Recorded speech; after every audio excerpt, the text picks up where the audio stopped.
do about it. They cranked the volume and I stuck the mic in my mouth. There we go. It just doesn't want to stay there. That's the problem. So, how's that? Okay. I'll continually. I'll be doing this all night after I get home. Okay. Now, if I'm talking and you can't hear me, just say I can't hear you. That's okay. I have 5 kids. I'm used to being interrupted. Okay. And I don't believe in timeouts. So you don't have to worry about that either. Who here is a professional, aspiring professional, like in the field? By show of hands. Good. Okay. And who here just has nothing better to do? Awesome. Okay, good. So, as Deb said, I used to work at a residential treatment center. I worked for men called King Haven Treatment Center. Anybody heard of King Haven? It's out in Abbotsford. It's a nice 5-minute commute for me. I worked there for just over 6 years, and I would say, without throwing anybody under the bus, we came to a difference of opinion on what's the best way to work with people who are dealing with addiction. And as is the case with many treatment centers, there is a conflict sometimes between the old school, tough love, give them consequences and tell them what's the truth approach to maybe there's something else going on here. And so I fell on that latter side. They didn't. I decided the best thing to do would be to go into private practice, which I've been doing for just over a year now, and that's going very well. So I used to teach this class, or a version of it, to many of the men that I worked with in the center, and it would take a week. It would take an hour and a half, 5 days in a row, and usually they wanted more at the end. So when I first went into private practice, I contacted the BCACC. I said, I can do this presentation. They said, sure. Probably about 3-4 months ago, I got an email back saying, yep, we're ready to go. I looked at the time, it said 7 to 8:30. I thought, oh, that's not very much time at all. So we look at what this workshop promises. That's what I was doing on my phone, I wasn't texting. This workshop aims to explain how learning works, right down to ourselves, uncover the 2 simple rules that cause our brains to betray us, shed light on how to explain the change process using the math of change. Ted will also demonstrate how choice and self-awareness are permanently linked, and apply this understanding to counseling, teaching, and save the world in the process. I think that's between the lines there.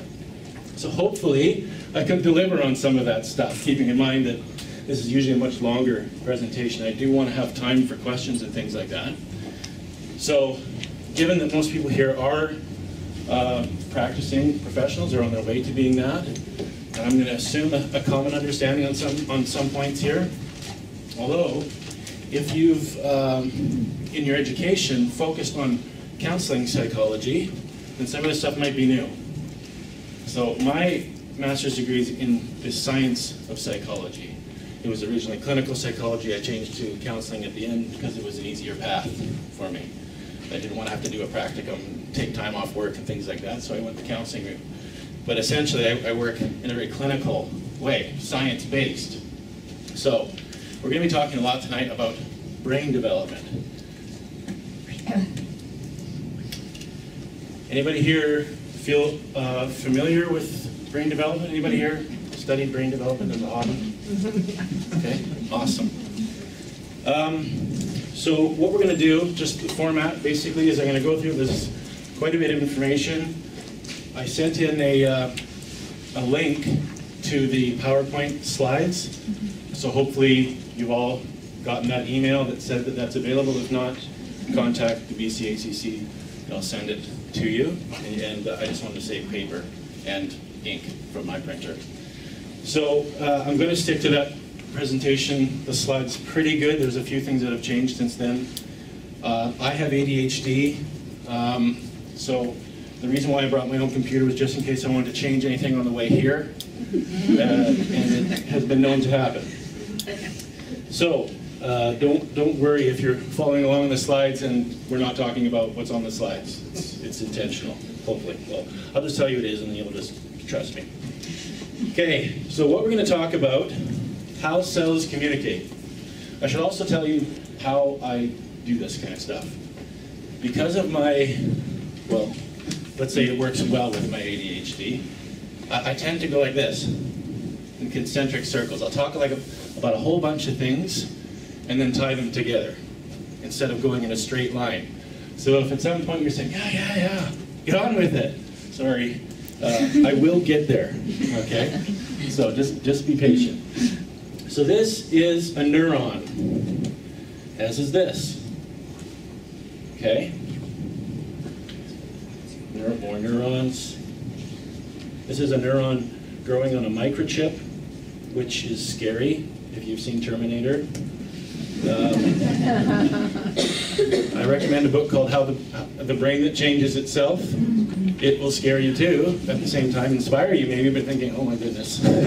We can see how the brain's ability to interface with technology could be a bad thing.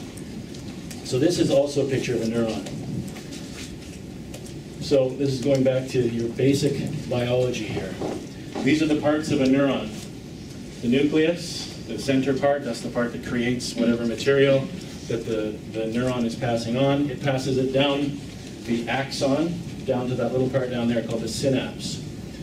This is a picture of 100 billion pennies, okay? And a tiny person standing in front of them in a Chinese smoking jacket. For some reason. He's just showing off his penny collection, like a Bond villain. So why do I have this here, 100 billion pennies? Well, pennies aren't very big, right? And we can see how much room 100 billion pennies takes. Why is that number important? Because that's roughly how many neurons we have, okay? So we're fitting 100 billion neurons inside this little thing here, okay? It tells you, gives you an idea of their size. So the slides that I'm showing you obviously are greatly magnified. And what you see here is that these cells, they're not sort of existing in a vacuum.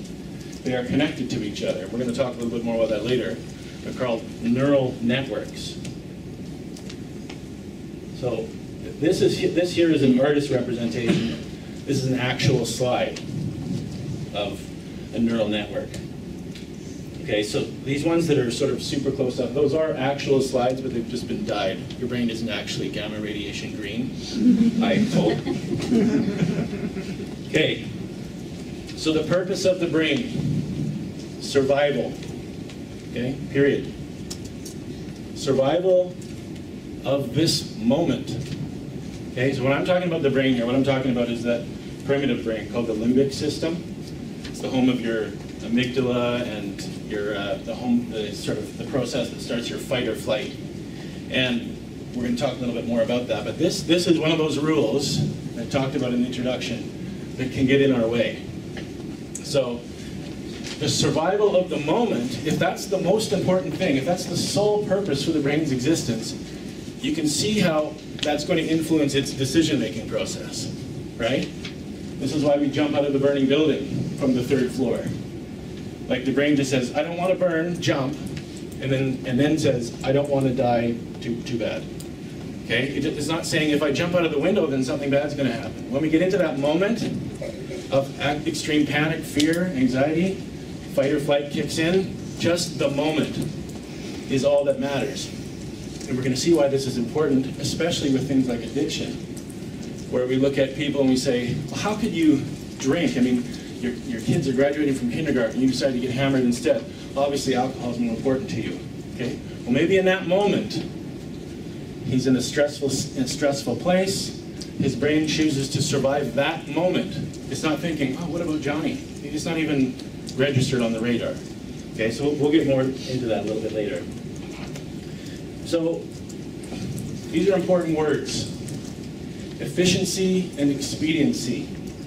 So efficiency is just doing something with the least amount of time and effort. Okay, we want to get the job done, get it done fast, don't waste anything.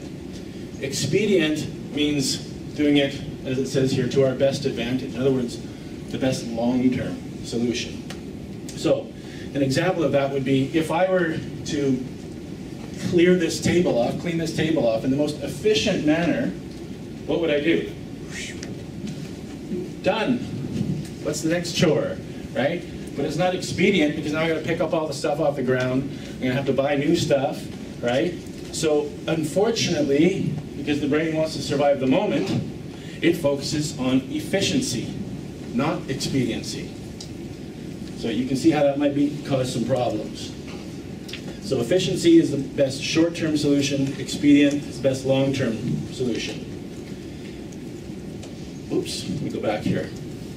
So this is really important to understand about our brain. Everything happens for a reason. We all hear that sort of on a metaphysical level, but within the brain it's true as well. There's no effect without a cause. There's no action without the brain having interpreted something and decided that that action is the best one for the situation. Nothing is wasted in the brain. It doesn't create chemicals if it's not going to use them. It doesn't maintain receptors in the brain if they're not going to be filled. And if it's going to continue to make those chemicals, then it will make more receptors, and we'll talk more about that with addiction. But basically the principle is use it or lose it. Okay? Exercise it, and it grows. Don't, it atrophies and fades away. And it's just like any other muscle in that way. One of the main things that I want people to realize from this workshop, if you don't already, is a lot of the stuff that we talk about in this field, counseling, is we don't really fully grasp how biological the process is of learning. You know, so I was talking to my mother one time when I was trying to lose weight. Now I've just given up. She said, "Oh, Ted, you know what you need to do? You need to reset your thinking." Oh, that's okay. The reset switch, I can't remember. No, that's not how it works, okay? Yeah, true, I need to reset it, but the reset isn't like a moment of insight that just changes everything. It's the first step in that long process of rewiring this thing inside here, okay? So, why am I talking so much about biology? Because when we're sitting across from a client, or your child, or your coworker, and you're saying, you need to start doing this, or you need to stop doing that. We need to really recognize what it is we're saying to them. You know those 30 years of biology that have gone into your brain? I need you to stop that. Okay? So it sort of buys us a little bit of patience, and then themselves as well. That's why I focus on psychoeducation with my clients. Because they might come into the session, you say some things they haven't thought of before, they walk out, they're feeling very optimistic, and they go home and do the same thing they did before the session. They think, it's not going to work.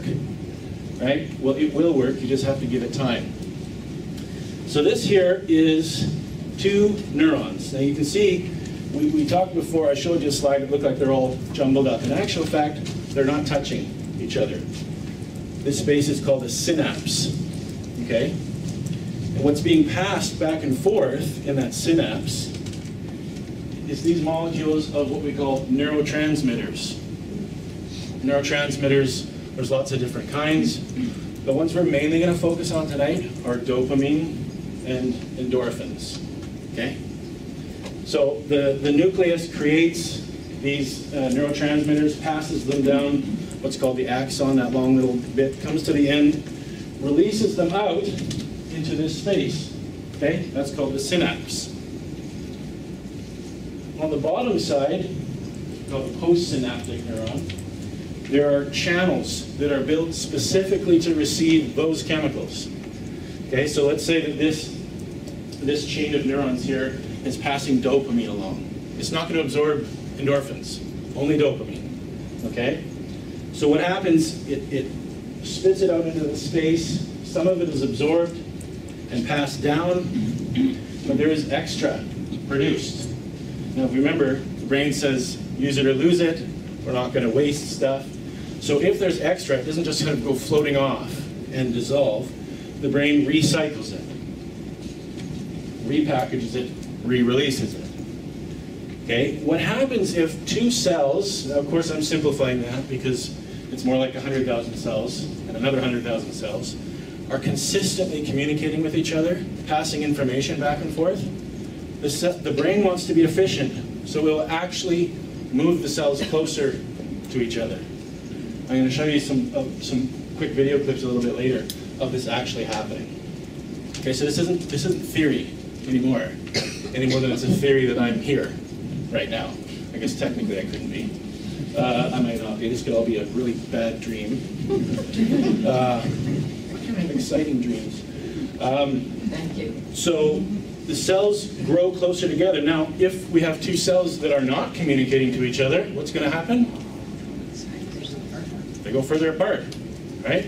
The brain says there's no sense in maintaining this relationship if it's not needed. So we're going to take the resources used to maintain those cells and we're going to divert them elsewhere. This cell is not connected to this. Well, let's go connect it over here. Okay, so again, this is what we're talking about, is learning. Okay, so when we learn something, this is what happens in our brain. We tend to think of learning, sort of take it for granted as this sort of intangible thing. I had an experience, I remember it. Like, we're talking about biology.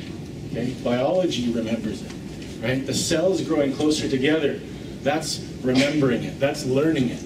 Okay, so how will we apply this to working with clients or ourselves or anybody else? Well, it kind of is the science behind why visualization is important, or role-playing with a client. Your brain can't tell the difference between you thinking about it and you actually doing it. It actually can't tell the difference. If we hook your brain up to something while you're throwing the ball and look at what's going on in your brain, and then we have you watch a video of someone throwing the ball, it looks the same in your brain. Your brain thinks you're throwing the ball. So if you're sitting there with a client or somebody that you're trying to help, or even yourself, and you're visualizing this, you're imagining it as vividly as possible, you're role-playing, okay, so you're afraid to ask your boss for some time off. Well, let's pretend I'm your boss, and we're gonna go through this. What's happening is the brain is now thinks that you're actually doing it, so that when it comes time to actually do it, it thinks you've already done it. I know how to do this. I've done it lots, right? I could talk about that for another 15 minutes, but I don't have time. So, but again, this is why the biology part is so important. Because sometimes if a client comes in, you're like, you know what I think you should do? I think you should meditate and visualize success. They're going to say, as if that's going to help. But if we can say, no, actually we'll move your neurons closer together. Oh, okay, maybe there's actually something to this, right? It's not just metaphysical stuff, which people tend to be skeptical of. So we're going to talk about these structures in particular. Am I going too fast? Okay. I should say, if you have questions, like to clarify, I don't mind answering questions. If you have questions that are the beginning of a rabbit trail, which I cannot resist, my email address will be on the last slide. So write your questions down, send them to me, and I will be obviously available at the end to talk as well. But if you didn't hear what I said or something, and like, don't be like me in school and be like, oh, I don't want to put my hand up because then everyone will know I wasn't paying attention. Just put your hand up and say, what did you say? I don't get it. That's fine. After all, you paid. Actually, you didn't. Okay, so the first thing we're talking about is the amygdala. You familiar with that? Okay. Your amygdala. You see where it is on this slide?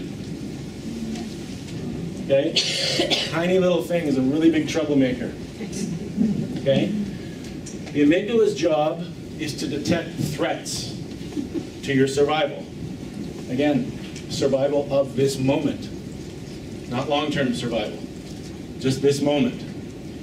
What's important about our amygdala is that the eighth month of pregnancy, it's 90% fully developed. So that infant, it's not even born yet, its amygdala is functioning at 90% of an adult level, okay? So we are born threat detectors, which is good at first, but not good eventually. The amygdala processes sensory information. So when it's trying to figure out if there's a threat, you know, any visual information is coming or auditory, it goes through the amygdala as a filter. It also processes emotional information. And it's significant because it can't tell the difference between the two. Has anyone been to my website and read the post called A Virtual Slap? Of course we have. Yeah, I recommend it. It sort of goes into this in further detail, why it can't tell the difference and sort of the problems that causes. But for now, suffice to say that it takes in all of this information, emotional and sensory, can't tell the difference, so it reacts the same to both. And that's why somebody getting up in your face like this and somebody insulting you from across the room causes the same physical response, right? So I was famous, unfortunately, with my brothers for engaging in a war of words until they said something I couldn't come back from, and then I would punch them. But now I know why, right? Because my amygdala couldn't tell the difference. And they finally had me cornered, and my only choice was that, which of course I apologize for. Okay, the next thing we're going to talk about is the hypothalamus. So the hypothalamus is another small part of the brain, but it's very critical. It's responsible for the autonomic nervous system. I don't know why they didn't call it automatic. That would make more intuitive sense. It means the same thing. But we're going to call it autonomic just to sound smart. Okay, so it regulates all of these systems in your body that you'd rather not have to pay attention to. Okay? So of most importance to us tonight is this bottom one, stress hormone levels. Does that even show up on there? That's weird. Anyway, it's in bright red on mine, huge letters. Okay? So it regulates all of these things, but most importantly for our purposes, it regulates stress hormone levels like adrenaline and cortisol. Okay? And we're going to come back to these things. It's not just a drive-by. The next is the pituitary. Now, your pituitary is not actually technically a part of the brain, but it may as well be. So the hypothalamus controls, it regulates the level of stress hormones, and the pituitary actually controls their release. So we're going to talk a little bit more about that. Anybody ever heard the term HPA axis? Sure, we talk about that all the time. Okay. Hypothalamic, pituitary, adrenal axis. That's the body's stress response. We're going to talk about that. The prefrontal cortex. This part right here, behind your forehead. It's probably not a coincidence that the forehead is the thickest part of your skull, because in many ways your prefrontal cortex is the most important part of your brain. It's like the CEO of the brain. It takes information from all different parts of the brain, combines it, makes sense of it, passes it out to whatever parts of the brain need to know it. Okay? It's responsible for what have become known as the executive functions of the brain.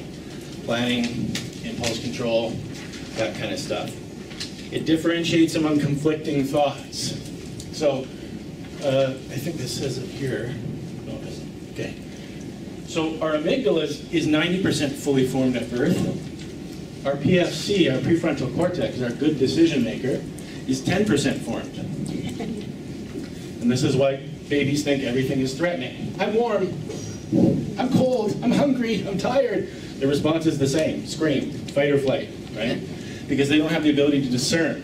And as kids grow up, and their PFC is developing, they tend to engage in black and white thinking. Because if your PFC is not online, you can only sort of see one thing one way. People are good, or people are bad. Your PFC needs to be involved to say, some people are good, some people are bad. Some people are good sometimes and bad sometimes. You have to have your PFC online to be able to learn that way.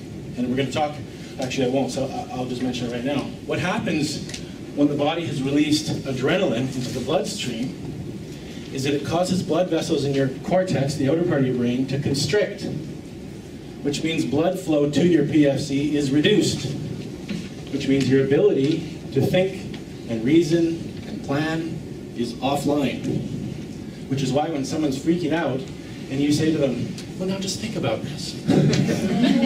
You know, it's kind of like my cat, because cats actually don't really have much of a PFC. Big surprise there.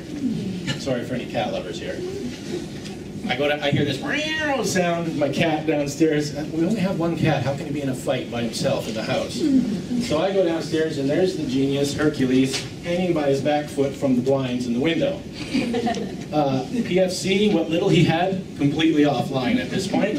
So when he sees me, does he think, oh good, my noble rescuer? No, he just sees, he's gonna kill me. So I know what's coming. I go and I get Hercules like this. He promptly starts to draw blood from me, just bites me a few times. Now, I'm not going to personalize that. Right? Like, how could you do that to me? Right? PFC, gone, offline. His brain just thinks, we're going to die. I'm in a corner. I just got to lash out. That's the only way to survive. Okay? So we have to remember that. The more stressed somebody is, the less they're using their PFC. And when we become familiar with what the functions of the PFC are, it will start to explain their behavior a little bit more, or our own, of course, because we're also well adjusted. So this last part down here again, the PFC anticipates future consequences. It's able to do that because of its connections with another part of the brain we can talk about called the hippocampus, which is sort of home of long-term memory storage. So if you have no memory, it's kind of hard to predict what's going to happen. You've got no evidence to sort of base your conclusions on. Again, impulse control, staying focused, working memory. Do these things sound familiar to anybody? What group of people tends to have deficits? Deficits, I said, in this area. Toddlers. Are we up? Toddlers? Yes. Me. Are we afraid to throw it out there? Brian, I know you know. ADHD. Okay. So people with ADHD, or ADHD symptoms, let's say, they have a chronically low level of dopamine in their prefrontal cortex, which is like having no gas in the tank.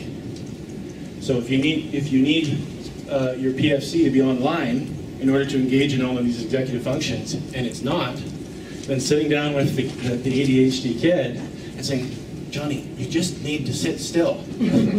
That's not going to get you anywhere, is it? Oh yeah, I forgot that, yeah. Okay, what? Okay? All 5 of my kids have ADHD in varying forms and presentations, so they're a great little research group for me.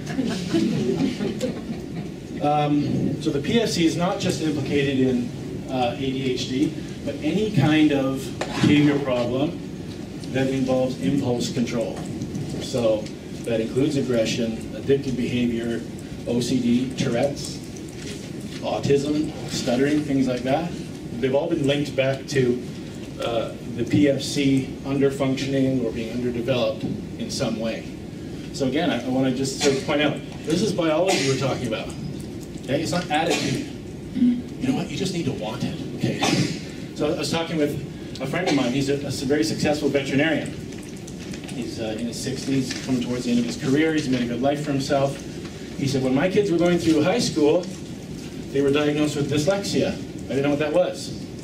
So I asked, well, what's that? They started to describe it, and I thought, I have dyslexia. And he said to me, if somebody had told me I had dyslexia when I was in elementary school, I probably never would have become a veterinarian. I said, well, that's a good point. But the part of your brain that doesn't work right is the part that puts letters in the right order. What if the part of your brain that didn't work right was the part that made you give a crap? It wouldn't matter how well you could put letters in order if you didn't want to do it. And you really don't want to do much of anything. So that's what we're talking about biology here. Okay? It's not an attitude, it's not laziness. Okay? So, as promised, the stress response system. This is my grade 5 picture, just kidding. Our amygdala, this is how your stress response works. The amygdala takes information in, says, that's a threat. It doesn't say that's not a threat because it thinks everything is a threat. So its only response is threat. It passes that information to the hypothalamus. Okay, hypothalamus, threat coming. We need you to let the pituitary gland know. It releases a hormone that travels down to your adrenal glands, located just above your kidneys, which releases adrenaline and cortisol. And this is our stress response system. Well, this doesn't like red for some reason. Anyway, this is red, trust me. So the HPA, hypothalamus, pituitary, adrenal glands. That is your fight or flight system. But the amygdala is the part of your brain that kicks the whole thing off. The HPA doesn't do anything unless it's told to. Okay? So this is how we are at birth. Technically, there's some sort of connection or the potential for a connection of our amygdala to our PFC and our PFC to the HPA and the ABC and the 1, 2, 3 and all that stuff, okay? What's supposed to happen is that my caregiver cares. They nurture me, they set a good example. I have a secure attachment to them, which allows my stress hormone level to be low enough that there's enough dopamine and endorphins that produce connections between my amygdala and my PFC. And I slowly learn over time what is a threat and what is not a threat. Okay? So we can see over time that connection getting stronger, right? And while that's getting stronger, the other one's getting weaker. Okay? There's a finite amount of energy in the brain. It can't make everything stronger. If it's going to build over here, it has to neglect this part here. But in this case, that's a good thing. Okay, so if we lived in the jungle, it might not be a good thing. There's rustling leaves. We don't want to be going, well, it could be a buffalo. But let's just assume it's a tiger and run. Okay? That we don't really want a PFC in the jungle. Okay? But we don't live in the jungle. Okay? So PFC is really important. We can't just go in this black and white, people are good or bad, because that's just not the world. We need our PFC to come online, developmentally. And that's what I want to point out here. This is a developmental process. So in developmental neurophysiology, we call this an experience expectant development. In other words, unless there is an outside influence, it's not going to develop. Okay? The brain expects to be exposed to a certain kind of environment at a certain time in its development. If it's not, things start going sideways from there. You take Johnny and he's raised by wolves. He's not going to come out of the jungle at the age of 12 with a lot of great table manners, right? And impulse control. And the ability to think about the nuanced society that we live in. No, food, eat now. Okay, that's all it has. That's all he has, I should say. Why is that? Again, it comes back to use it or lose it. When one path is reinforced, the other is neglected. So let's say I grow up in an environment that is not safe. My caregivers don't nurture me. They don't model good self-regulation. What happens to those connections that were weak at the beginning is they just get weaker. Okay? And now Johnny shows up at school and you can't sit still and you can't stop punching the kid next to him. And what's wrong with this kid? And it's not really the kid. It's the environment that the kid is growing up in. Obviously there's an intersection between environment and your own genetics. But I said on my Facebook page today, which got a lot of interesting responses, that flowers grow where they're planted, right? Because a lot of people are like, I don't know what's wrong with kids these days. Well, are they not your kids? Like, where do you think you would just go pick them up at the bus depot and like, oh, what's wrong with this kid? Yeah, well, like, we are the fertilizer, okay, that grows these kids, whether we realize it or not, and whether we like it or not, okay? So, this is a beautiful picture of an iceberg that illustrates the divisions of consciousness. Now, when I'm talking about divisions of consciousness, I'm not talking Freud here, okay? I'm talking, again, biology. So, what's interesting, just as an aside, is that Freud started out as a neurologist who was very much into the neurodevelopmental physiology of all of the problems that he worked with, but the culture at the time was not ready to accept that, biological explanations for behavior. So he sort of put that on the shelf and said, okay, it's because you want to have sex with your mom. Which for some reason was more acceptable. I'm not sure what was going on back then. Biology, no. So conscious processing. Right now, hopefully you are listening. You're hearing the words that I'm saying. You're processing them. You're saying, I know that word. Okay, that's good. Below that is subconscious processing. Okay, so subconscious processing is things like your phone number. You weren't thinking about it, hopefully, until I said it, but then you sort of pull it up and say, okay, I know what that is. When you do that, something else has to go down, okay? We'll talk a little bit more about that with ADHD in a sec. But so people, just sort of in general society, will interchange the words subconscious and unconscious, but they are two different things, okay? Subconscious things are like, what did you have for dinner tonight? Okay? It's not right there, but you can go get it in your head if you need to. But it's not right there all the time. Unconscious is what were you wearing 3 days before you got married? You know, what did you do for your 5th birthday? Your brain knows. It's stored in there. There's all sorts of research that demonstrates that. But your ability to recall it is not there, okay? We'll talk a little bit more about that a little bit later, but it's important to recognize that on this illustration, the vast majority of processing that we do is unconscious, not subconscious. So the uncomfortable truth that comes with that is that we often don't know why we're doing what we're doing. And people are uncomfortable with that idea. But the marketing industry spends billions of dollars every year proving the point, right? If that wasn't true, they would just put up a pros and cons list for 30 seconds on the commercial and go, okay, well that seems logical to me, right? Nobody comes in and says, I like red cars, can I see the red one? Right? They think that they're going, you know, I like the gas mileage on this one, okay? It's actually worse than this one. Yeah, but this is the one right here. Interesting, very simple research.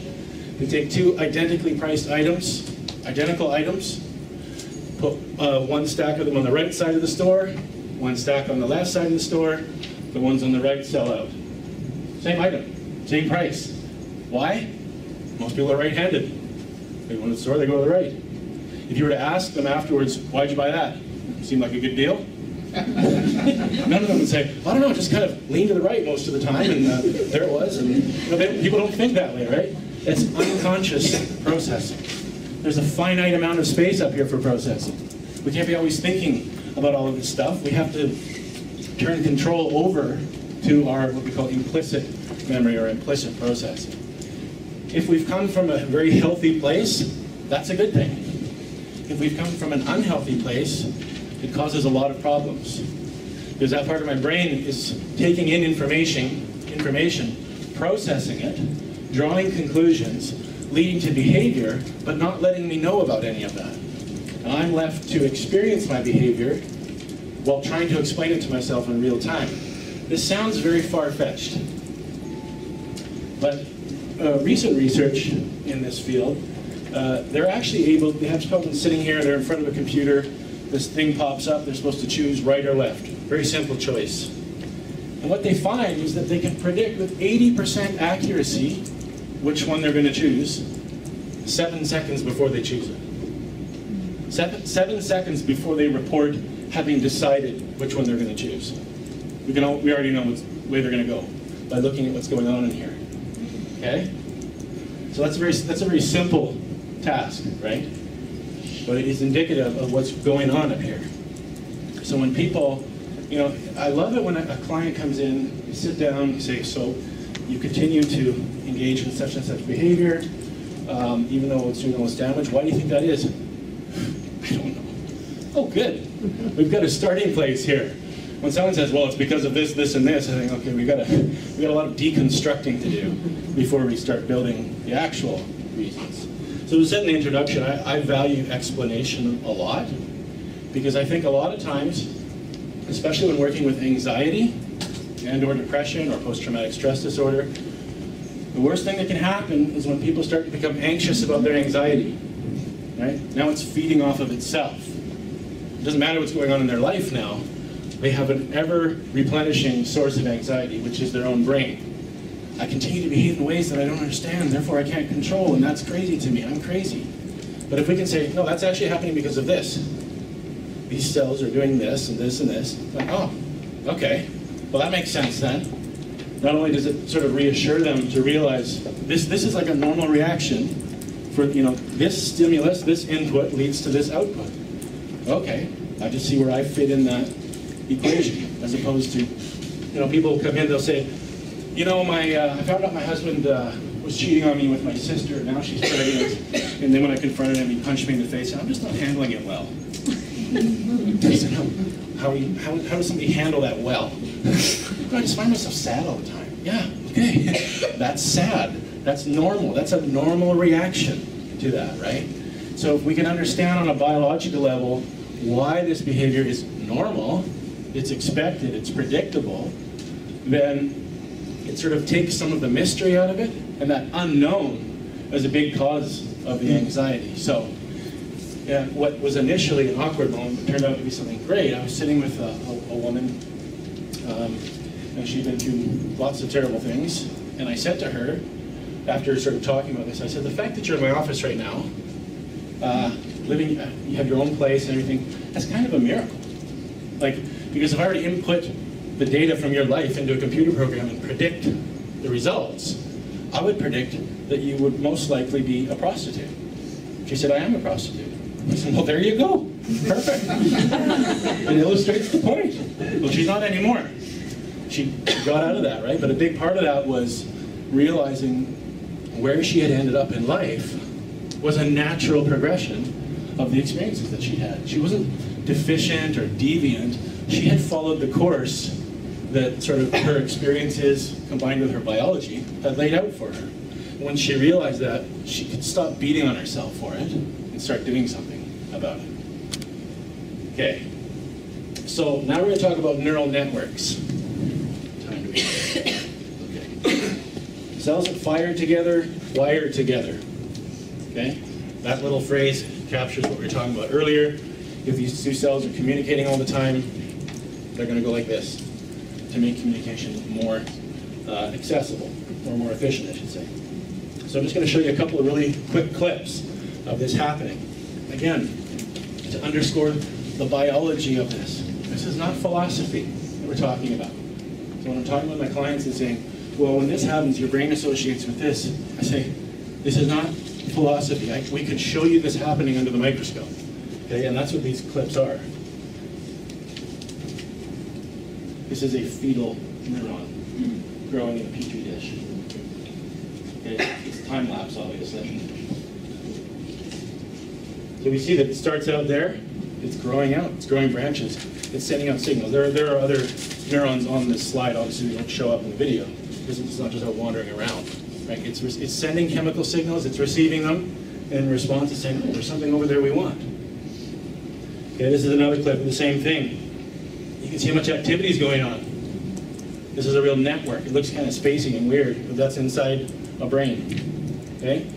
All those little white dots, those are nuclei of neurons.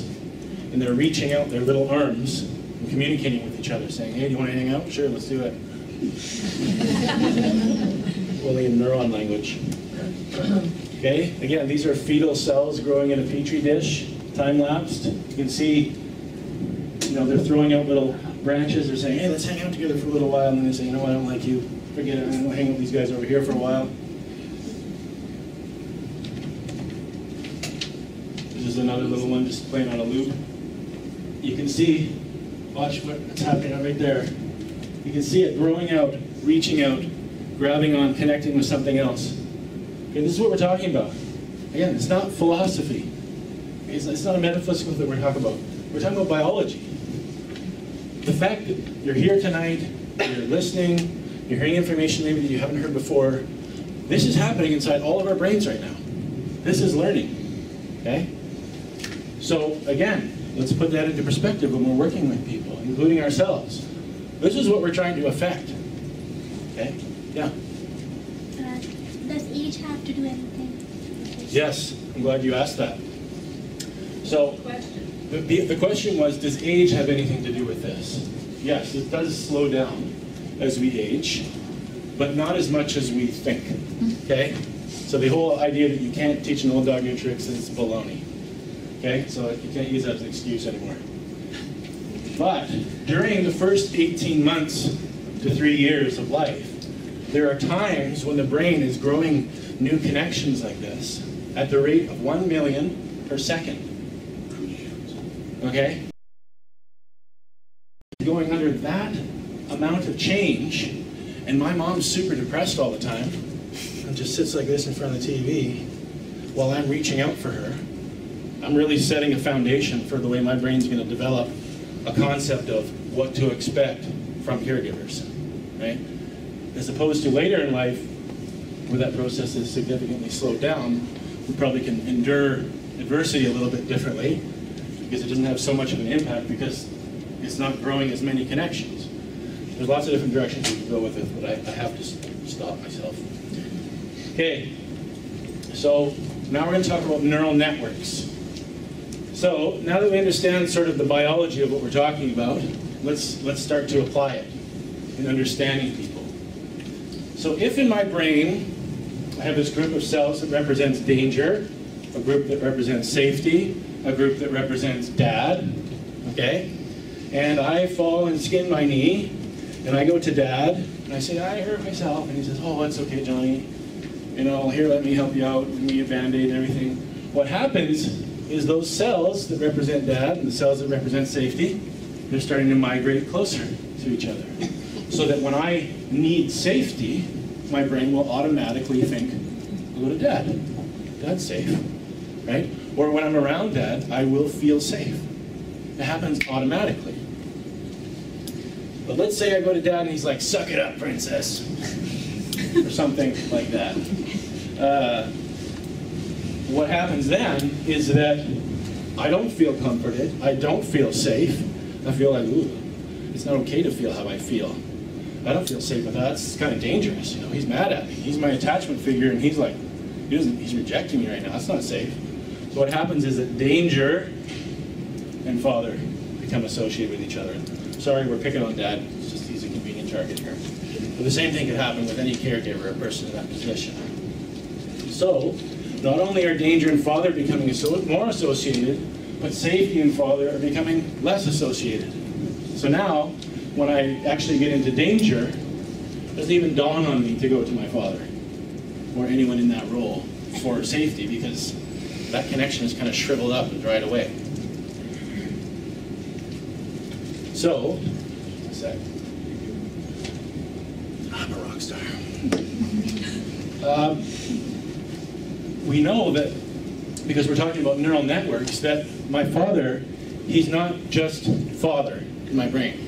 There are all sorts of things that are associated with father. He's a man, okay? He's bigger than I am. At some point he was, anyway. Older than I am. He's an authority figure. Maybe he criticizes me in a certain way. I'm not talking about my own dad, by the way. Oh, right, Leavitt. He's that jerk he was talking about. There might be certain words that he uses when he's criticizing me. You're lazy, okay? Now see what's happening? All of those things are being associated with danger. Some of them indirectly, some of them directly. We'll get to that in a sec. Maybe he does this at a certain, like whenever there's loud noises, my brain thinks, oh, danger, right? We'll get to a little bit later why that is. It happens at a certain time, he's wearing certain things, he looks a certain way, you ever meet somebody, you're like, I don't know, something about that guy. I don't like him, right? What we're talking about here is neural networks. Some part of your brain has been triggered by some part of that person, whatever, we don't know what it is necessarily, but it's triggered this implicit memory of unpleasantness. And the same thing happens in the other direction. I don't know what it is about that guy, I just really like him. Okay, it might be because he looks like your dad, and you love your dad, right? And for no other reason. So let's say that, previously all of these things are indirectly associated with danger, but now I go to school, and my teacher is a guy, so he's also obviously bigger than me, he's an authority figure, and he yells at me all the time because I can't sit still in my seat, right? Now those things are not just indirectly associated with danger, they are directly associated. So now I'm going to be hypersensitive to those kinds of things. I'm going to be on the lookout for them. Now, this big circle here encompasses a certain feeling. So if a person is experiencing abuse, whether it's verbal, physical, or otherwise, all of these experiences can be lumped under one umbrella. Powerlessness. Okay, when you're a little kid and this stuff's happening to you, there's nothing you can do about it. Right? Well, why don't you tell somebody? Right, that's not really on the radar. Right? Remember, the PFC is not online. It's not thinking, if I tell a responsible adult, this can stop. It's thinking, all adults hate me and want to hurt me. It has not connected adults with safety. Okay? Which means that throughout life, when I experience this feeling of powerlessness, no matter how big or small or how actually dangerous it is, my brain associates powerlessness with danger and will evoke a fight or flight response to that perception of danger. Does that make sense? So if you find things that make you mad or annoy you, guaranteed at the root of it is some feeling of powerlessness. There's nothing you can do about it. Road rage, right? Right? Oh, come on, hurry up. What is that? You can't make them go faster. There's nothing you can do about it. They cut you off. Can you go back in time and stop it? No. Right? So that feeling of powerlessness says, oh, when powerlessness happens, that's when we're in danger and bad things happen. And it's important, we'll talk about this a little bit later again, but the brain's not just saying, oh, that reminds me of that time when Dad used to hit me. It thinks it is that time. It's reliving it. It's not just remembering it. This is why I never use the word overreact with people. Because they're not overreacting. They're just reacting to something different than what we think they're reacting to. Okay? So if my brain thinks, I was asked sort of boil all this down to 3 questions with my clients. What does your brain think is happening? Why does it think that is happening? And what is actually happening? In that order. Okay? So if I can recognize, oh, my brain thinks I'm a little boy who's about to be assaulted. If that's the case and my fight or flight system's going off, would anyone say to little Johnny, hey, calm down? Don't you think you're overreacting a little bit? No, he wouldn't say that. Well, if that's what my brain is experiencing right now in this moment, then why is that the right thing to say? Right? We're essentially saying that. Hey, Johnny, I know you're getting abused, but don't worry about it. Right? Which we would never think to say. So we have to learn to sort of get behind their eyes. Not even their conscious eyes, their unconscious eyes. To see what their brain is seeing in order to make sense of the behavior. What were the 3 questions? What does your brain think is happening? Why does it think that is happening? And what is actually happening? It's important that we do that in order, because usually people just skip to the last one. Hey, it's not like you're going to die. Right? But if we have to say, okay, I see, your brain thinks you're going to die. Why does it think that? Well, because so many of the sort of elements of this situation evoke memories of actual danger and harm. It thinks that those things are happening right now. That's why it thinks that. But what is actually happening is you're in your car, and that person's driving like a jerk. And that's about the end of it. You're not actually in danger, yes? How is this different from a flashback? Or are you saying essentially it's the same thing? It's the same thing. What I refer to them as an emotional flashback. So it's not a visual or an auditory, I see something. I'm reliving it. I'm experiencing it. So that's a good question. Because again, if we just talk about flashbacks, and we think of them as very intangible, oh, like the movie's playing again, we'll just turn the movie off. It's not that simple, right? So just really quickly, I'm just going to burn through this part here. So if my brain has not found safety with my father or another caregiver, it will try to find safety elsewhere. And typically what happens is it finds people with common experiences. Kids, come from a broken home. They tend to make friends with other kids from broken homes. Okay? And that can lead to all sorts of problems. Why does that happen? Because your immature brain, and by immature I mean developing, brain prefers predictability. The devil you know is better than the devil you don't, biologically speaking. Okay, so if I'm used to, in relationships, being neglected and abused, it's more predictable to be in a relationship where I'm neglected and abused. If I'm in a relationship where the person says, I just really like you, I'm thinking, oh, that's weird. I think I need to break up with this person. We just don't click, right? They're nice to me. It's kind of weird. Okay? So that's why. And you see this a lot of times. People go the same kind of relationship pattern over and over and think, am I stupid? How can I not see this stuff? No, it's quite the opposite, actually. Your brain is very in tune to people that it knows what to expect. A friend of mine said he's at Starbucks, says to his friends, you see that girl over there? Yeah, she's totally messed up. Like, oh, do you know her? No, but I'm really attracted to her.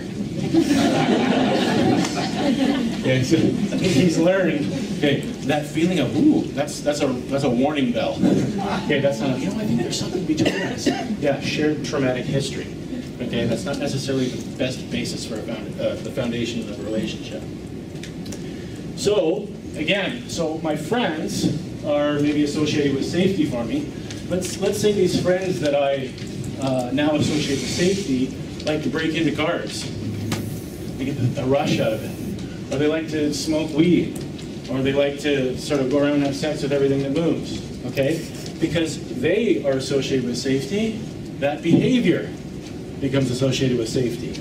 And what happens often with addiction is that the friends part gets dropped off, and I just go straight to that behavior. That's my safe place.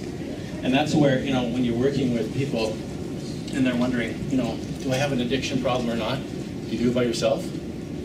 Because if you do, there might be something there, right? So initially it was just something we did when we hung out with each other. Now you're doing it by yourself?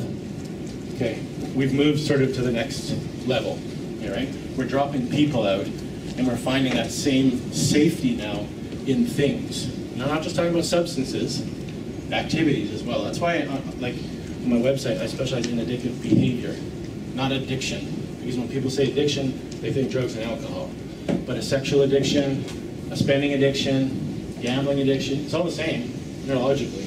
It's exactly the same. So let's say that I am attracted to a certain group of people. They represent safety to me. They happen to be a gang, and they run the school. And so what happens then is that by associating with them, they're engaging in sort of intimidating activities. They walk around shoulder to shoulder. Nobody messes with them. What becomes associated with safety is power. And it's not power in the sense that I want to dominate people. It's power in that the only way for me to be safe is if I'm in control of my environment. It's a different kind of controlling, okay? So what's happening? Feelings of control and power, neurobiologically, are moving closer to feelings of safety. So now I'm going to come in and you say, hey, you know that thing you're doing? Don't do that anymore. Okay? What I'm saying is, you know your safe place? Don't do that. Don't go there anymore. And I went, anyone familiar with John Briere, trauma specialist? He said at a workshop that I went to, he said, a lot of times when people have been through traumatic experiences, they adopt these unhealthy coping behaviors, but they're still coping behaviors. So he said, it's like they've fallen off the cliff, they're hanging by one arm from the branch, and we say, hey, I can help you.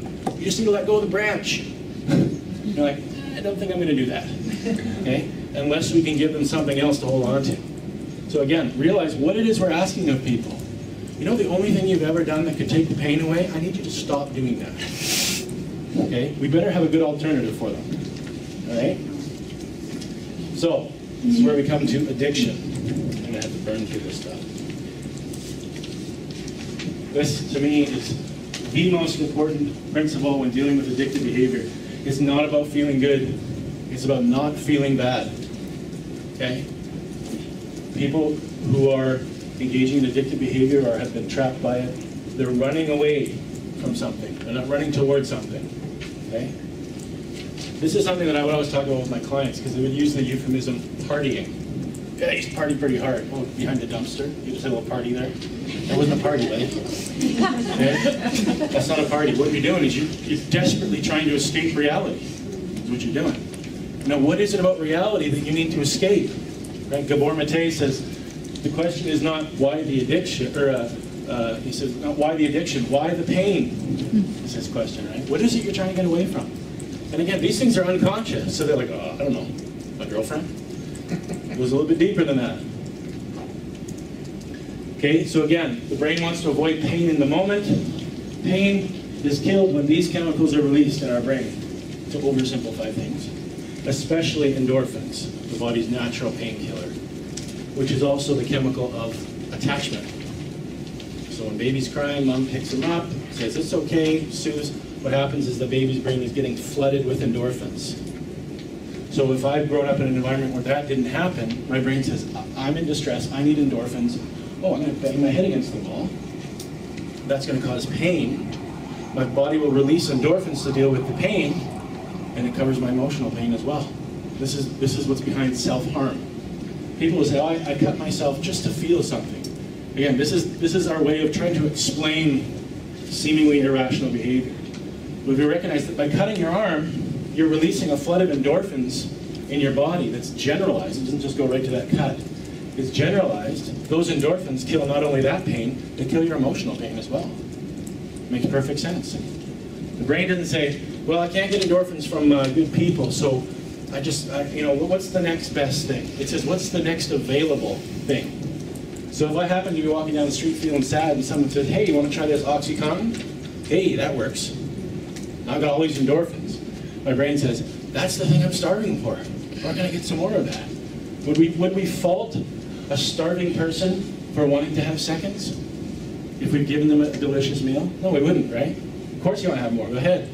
Well, to the brain, essentially that's what's happening with addiction, is that there's a deficit in a certain chemical, and that addictive behavior, again, not just drugs and alcohol, fills that deficit temporarily. That's what we're going to talk about now. So we're going to just, again, simplify this. We have these endorphin receptors, or dopamine receptors in our brain. Our brain is producing molecules of dopamine. It releases them out into the synapse, the space between the cells.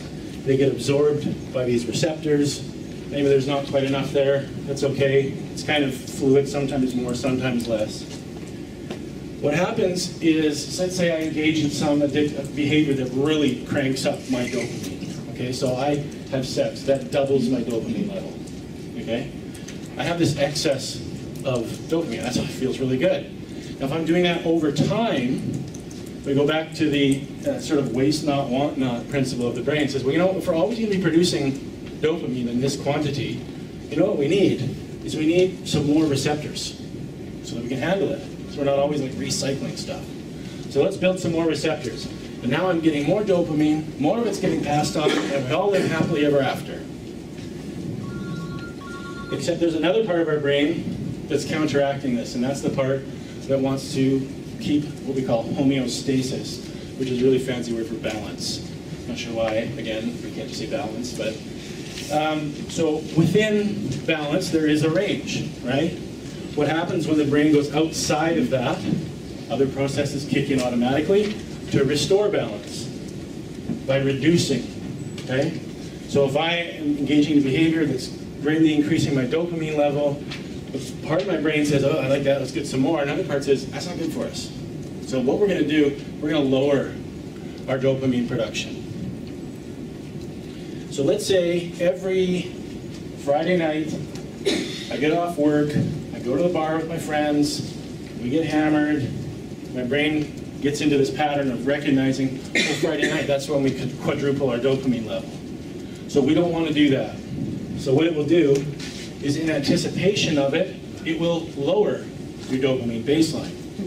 So that now when you go and drink those 6 beers that used to get you totally hammered, it doesn't work anymore.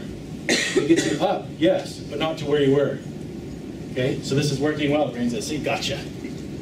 What we need to know is that this, when it's compensating by preemptively lowering those levels, that is, hold on.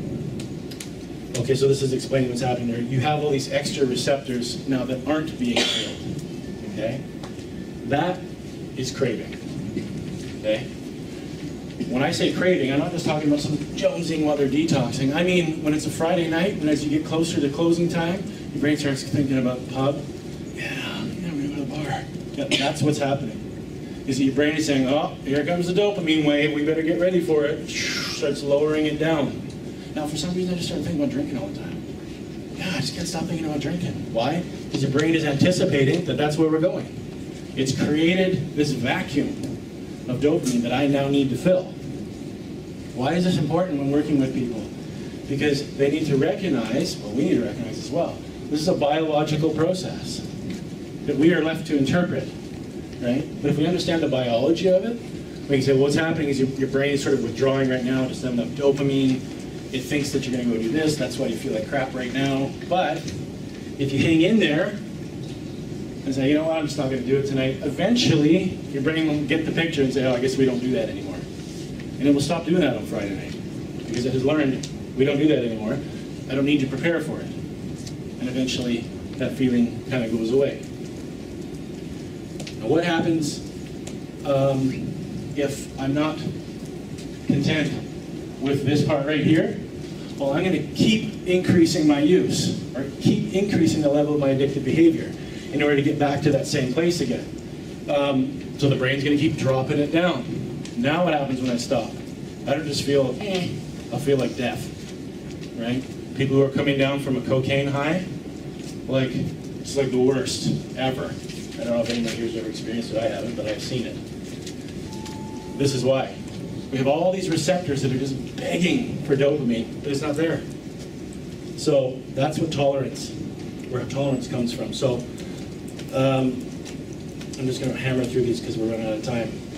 So with that process in mind, what we're going to talk about now is how dopamine sort of affects motivation. It might seem like a huge jump, but it'll make sense. So if when I engage in a certain activity, my brain releases dopamine, which is like, that feels good, what it's going to do, the brain is going to say, oh, so when we do that, we get dopamine.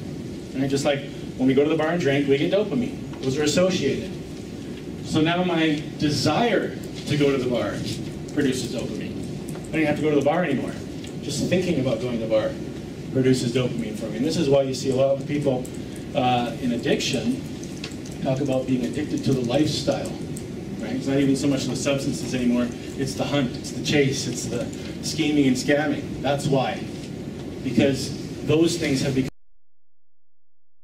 that dopamine release. And that's why people engage in a lot of what I call nibbling around the edges, where they might not go back and use again, but they might call up their using buddy and say, hey, how's it going? I haven't seen you for a while. Why? Because just talking to him is producing a slight increase in dopamine.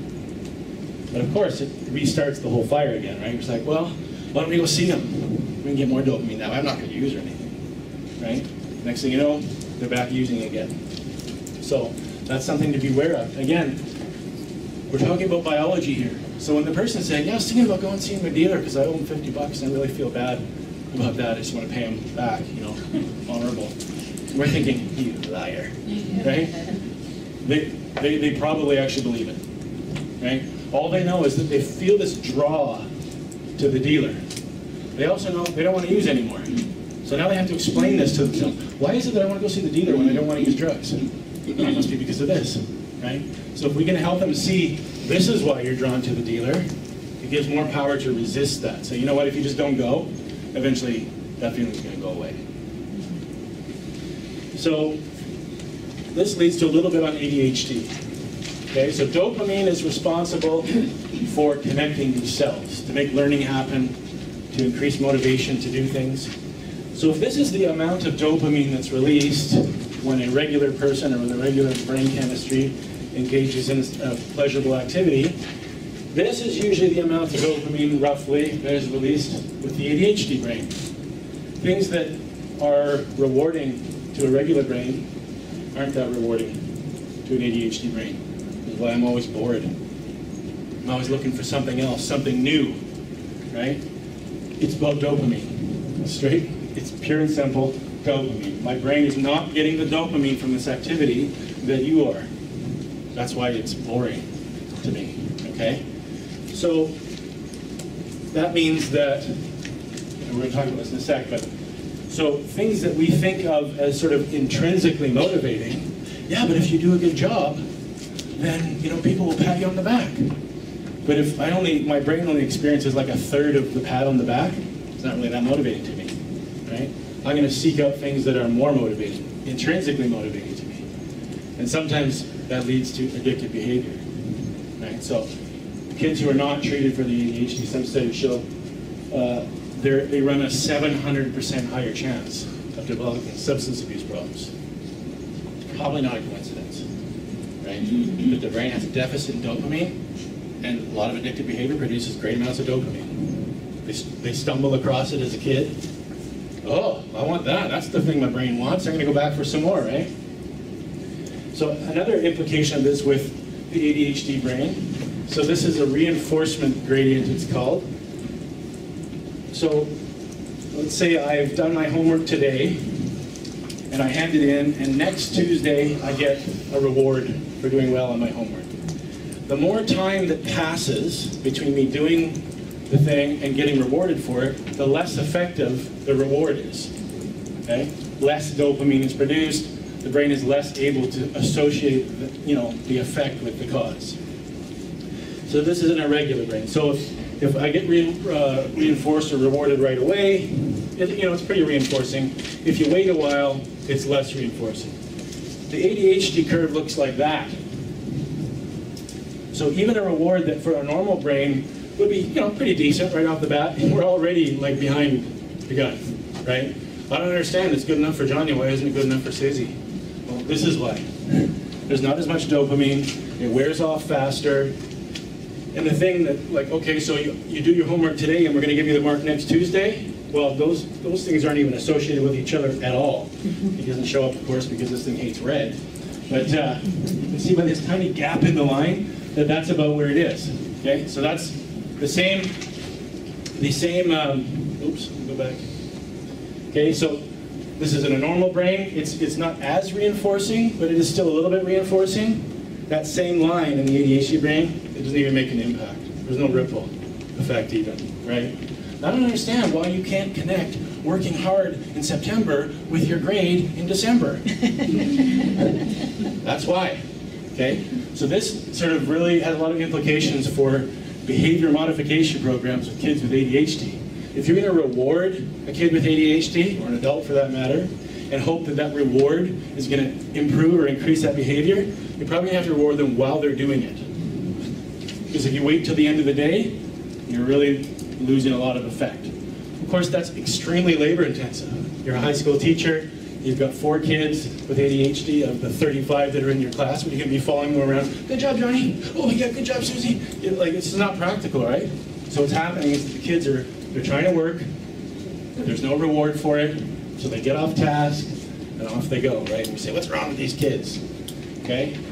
So, I don't really have time to go into sort of what do we do about it, but this is why, I guess, just saying, hey, pay attention, doesn't work. Okay? It just does not work.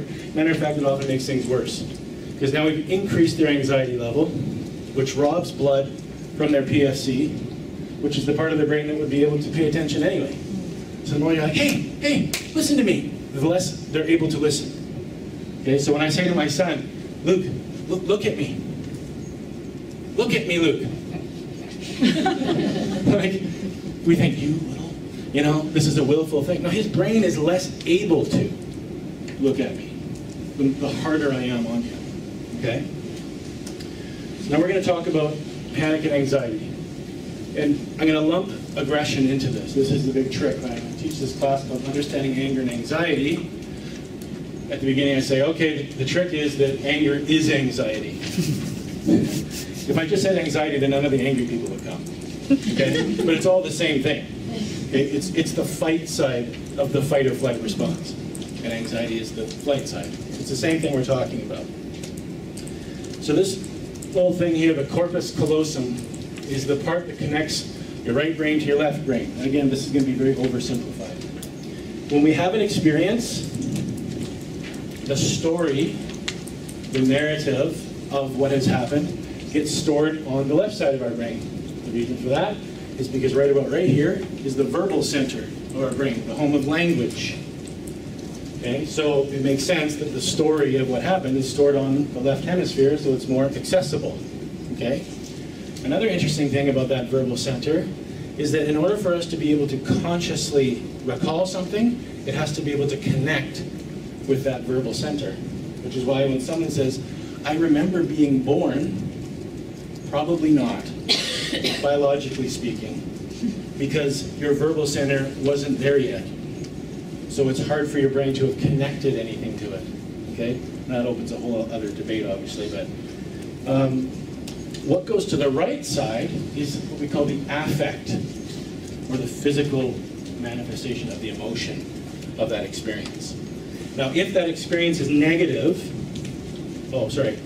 in order for us to so now I'm telling the story of what happened. In order for me to feel how I felt when it happened, that information has to be able to cross across, the corpus callosum. If that emotion is negative, the brain says, no, we're not going to let that over. And this is how you can sit down and talk to a client and they say, and then my dad died, and then my mom died, and then everyone died. And it's just like they're reading their grocery list, right? Because the brain is saying, we're not going to let that pain come over. And even when they maybe have a glimpse of it, it's not the same as it was. It's kind of like the analogy I use is watching a scary movie with the mute button on, right? Once you take the soundtrack out, it's not scary anymore. Try it. And instead of going like this, just hit the mute button. It's not scary anymore. And that's what happens in your brain, essentially, is that the brain hits the mute button and says, no, no, we're not feeling those things. We can see what happened and all that stuff, but we're just not going to feel it. And so things like EMDR and those kinds of sort of trauma therapies, what they're trying to do is reconnect this side with this side. By increasing communication across the two brain hemispheres, we're hoping that maybe we can drag some of that stuff over sort of in the process. So what happens often with anxiety or panic disorder is that we go back to our idea of neural networks. When I experience an element that was initially associated with a traumatic or anxiety-provoking experience, my brain re-experiences that event. Okay? Now often, when we experience anxiety or a panic attack, it seems to come out of nowhere. Like I'm just walking along the street and all of a sudden, boom, boom, boom, my heart starts pounding. I think I'm going crazy or having a heart attack. What's happened is that some less significant element of that initial traumatic experience has probably been exposed to us somewhere in our environment. The brain has been caught off guard, essentially. And some of that affect or emotion that belonged to it, it just sort of slipped over a little bit. But because it's totally out of context, it's hard for me to say, oh yeah, that's because, you know, that person kind of looked like the person who mugged me. Like we're not consciously thinking on that level. We're just wondering why I'm having a heart attack. I was feeling fine 2 seconds ago. Okay? Does that make sense? Okay. Not like you'd say no if it didn't, right? So this leads to a really big part of what I do when I'm working with clients, this idea of irrational. So if my sort of conscious experience of something and the emotional response I have don't match, usually we would call that irrational. He's behaving irrationally, right? And that's sort of the home of rational emotive behavior therapy, right? We have to address your irrational beliefs, irrational behaviors, and we have to replace them with rational ones. And my question, I'm certainly not the only one to ask this, is it really irrational? Okay? And I, along with others, would say, no, there's no such thing as illogical behavior. All behavior serves a belief. All behavior serves a belief. All we need to do to understand the logic behind the behavior is identify the belief that led to the behavior. So on my way here, I can't remember what it was. Oh, we were talking about the new iPhone 5S coming out in 2 weeks. I saw this thing on CNN. People are already camped out in front of the Apple Store in New York. They're going to camp there for 2 weeks. My initial response is, idiots. But I'm thinking, no, it's rational, it's logical. Come on, catch yourself. So instead I say, I don't know what kind of belief would lead to that being a logical behavior. But I know that there must be one, right? Maybe having the first thing is how they define themselves in terms of their self-worth. If that's the case, well yeah, it's totally logical. I'm going to camp for a year if I have to. Because if I don't have it first, I'm a loser.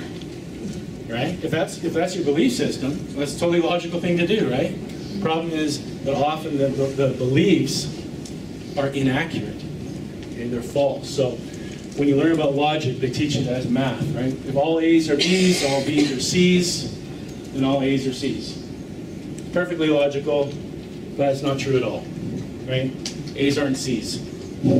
They're A's, okay? So this sort of gives some insight into addictive behavior or problem behavior that we just can't stop.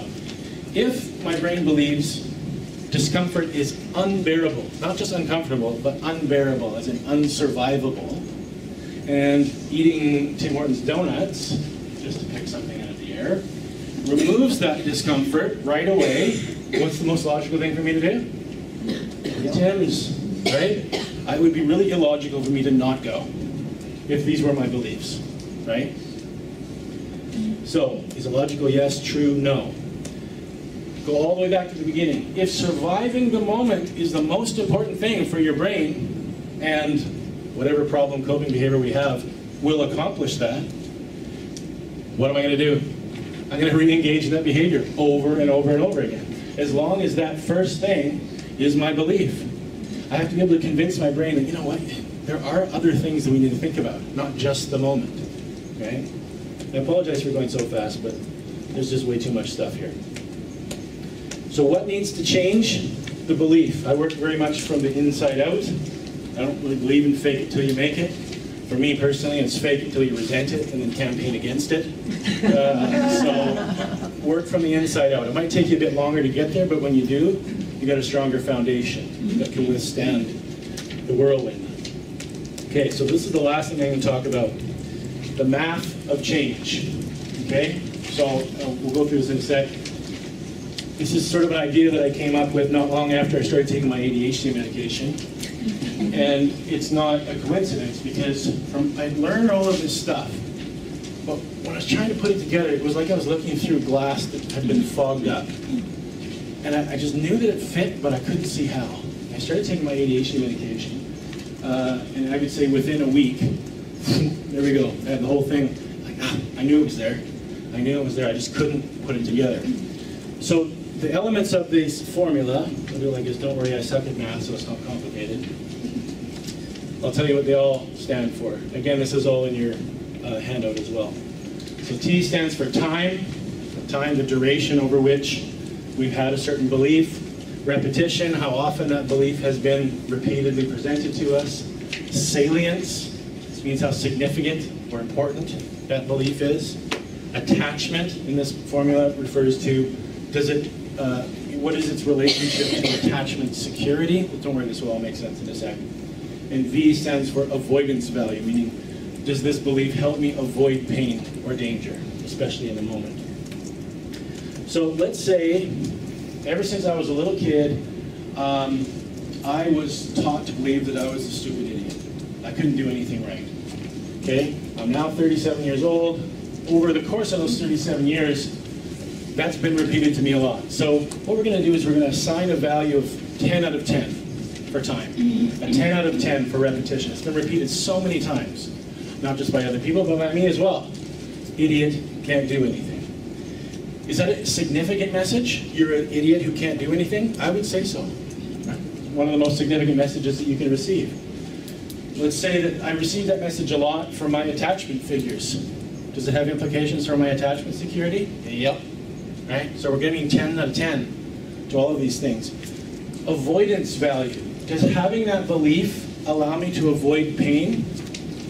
You think, well, no, that's a painful belief. Right. But if I believe it, if I accept it, then I prevent myself from being disappointed. Right? If I don't expect to do well, and then I fail, there you go, I avoided the pain. So I'm just going to expect to fail. I avoid the pain, right? So it does have a high avoidance value for pain. So if we put all those numbers in, this is the strength of that belief. 100,000 units of belief strength, whatever you want to call those, okay? Now, I go and see a counselor, they say, you know what, I don't think you're dumb. You seem like a pretty smart person to me. And let's say I've been going to see them for like, a couple months. I'm going to be generous and assign that a strength of 1 out of 10. Not very much time has passed with this new belief that maybe you're not an idiot. Repetition, again, hardly anything there, right, in that amount of time. Is it significant that maybe you're not stupid? Yeah, it's pretty significant, right? But why is it only a 5? Because it's coming from the counselor, right? The counselor, oh, you're paid to listen, right? If it was coming from someone that actually was significant in that person's life, that number would be higher, okay? And that's where the attachment value. Does it have attachment value? Yeah, but not much, because it's coming from the counselor, right? Does it have avoidance value? The idea that maybe you're not an idiot? No, not at this point, right? Because the brain says, if I allow myself to believe that I can succeed, I'm setting myself up for pain in the future. So no, we don't want that belief. We're going to, avoid it. So if we plug all those numbers in, this is the strength of my new belief after 2 months of counseling. How do they compare? Okay, so when I walk into the counselor's office after 2 months, I say, I don't think this is working. This might be why. Okay, is it working? Yeah, I mean, it's 10, it used to be 0, right? It's 10 times higher than it was before. But what is that in comparison, right? So now let's pump some of these numbers up. Let's say more time has gone by, it's been repeated more, but nothing else has changed. It's still only coming from the counselor. I haven't really bought into the idea that it's going to help me avoid pain. So we plug those new numbers in. So now I've been in counseling for 6 months. What's the strength? Ooh, 90. Yeah, let's have a party. Alcohol-free. So how does that compare? I don't think we're off the floor yet. Okay? Now, let's add some different numbers in there. What number has changed? Value. Working memory. Come on, people. Working memory. The avoidance value, that's right. So because maybe over time, maybe the counselor has been able to help my brain see this actually doesn't lead to increased pain. It actually helps you avoid pain. Because if you believe you're always going to fail, you probably will, right? But if you start to believe that maybe you won't always fail, you might have to start to have some successes, which might lead to positive feelings.